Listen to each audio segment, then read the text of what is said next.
Selamat siang pemirsa, selamat datang di berita terkini.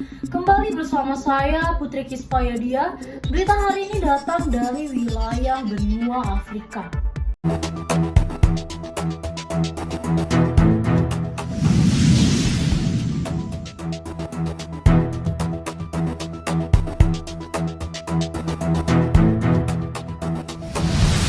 Di hampir semua negara Afrika, situasi ekonomi yang buruk diperburuk oleh pertumbuhan penduduk yang sangat pesat, yang menyebabkan penduduk domestik bruto atau produk domestik bruto per kapita tetap rendah atau dalam beberapa kasus menyebabkan penurunan.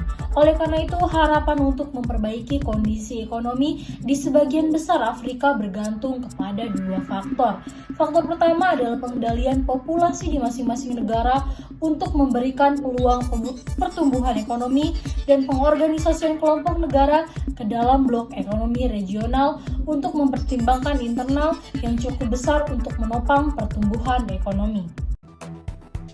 Sedangkan Kamerun, negara dengan perekonomian terbesar di Uni Ekonomi dan Moneter Afrika Tengah, terus pulih dari guncangan ekonomi eksternal.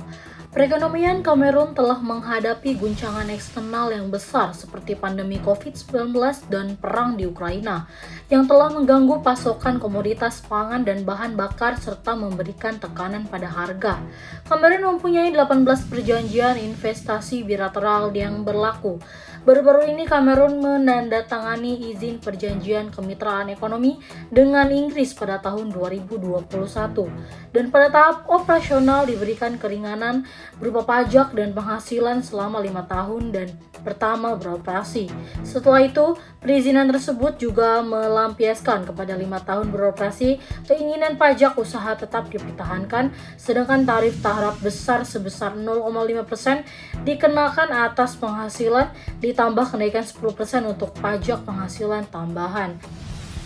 Walau Kamerun menjadi wilayah negara yang masih terselamatkan akan kemiskinan, hal ini tidak menjadi batu loncatan sendiri untuk benua Afrika karena belum bisa menambah populasi, perekonomian negara dan juga masyarakatnya.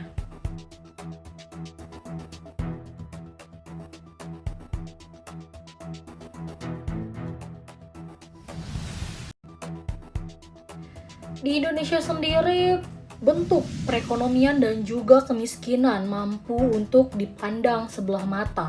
Definisi kemiskinan diukur dari garis kemiskinan, yaitu pendapatan minimum yang dibutuhkan seorang untuk memenuhi kebutuhan dasar hidupnya per bulan.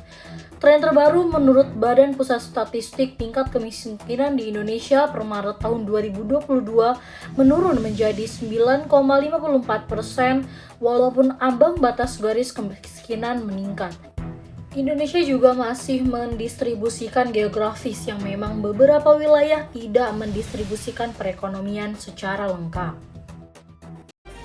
Sekian berita terkini, selamat siang dan sampai jumpa.